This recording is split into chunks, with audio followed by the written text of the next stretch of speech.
Peace, infinite waters diving deep once again.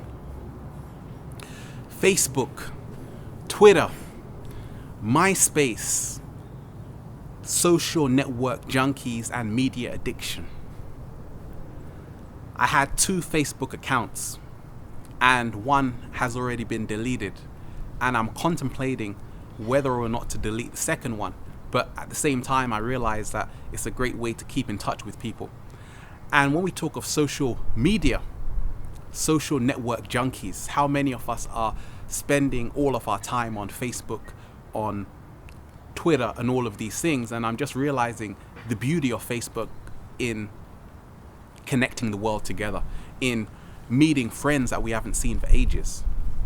But at the same time, is it taking over our lives?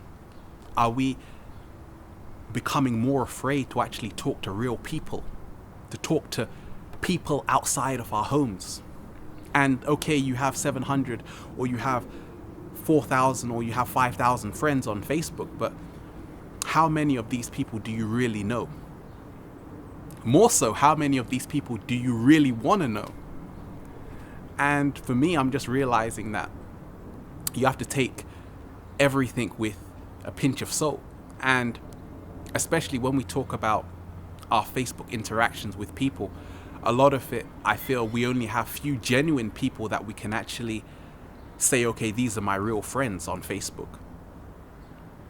And if you leave Facebook, how many people are gonna be saying, okay, where did you go? Where did you disappear?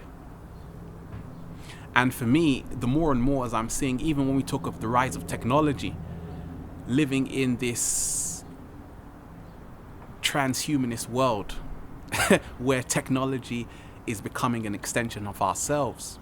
A lot of us, we can't live one day without being on these social media networks, on all of these great sites.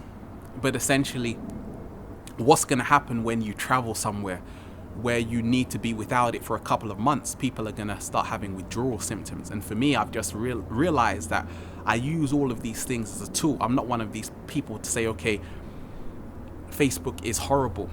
I don't really feel it is. I feel it depends how you use it. Essentially, a lot of people say that being a social network junkie, people are tracking your every move. Why would you want to give personal information to the whole world? But at the same time, I always say it depends how you play it. Because a lot of people have had great relations through Facebook. But essentially, when it becomes a distraction, when we forget that human interaction is the most essential part of communication, not just through a computer screen, but actually meeting the people we're talking to. And when we talk of media addiction as well, on the flip side of it, a lot of us, we're addicted to bad news.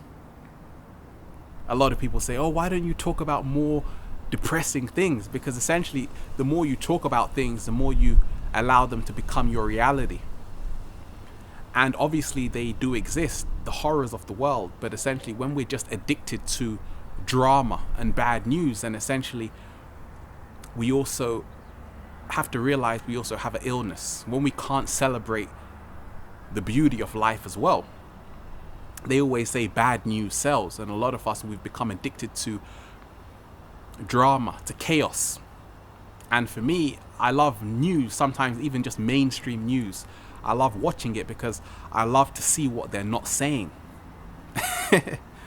And there are some great news websites such as RT, even on YouTube, which you have a kind of more open-minded approach to news. But even then, a lot of it's still just a distraction from you. What are you doing with your life? And for me, this is the most empowering thing.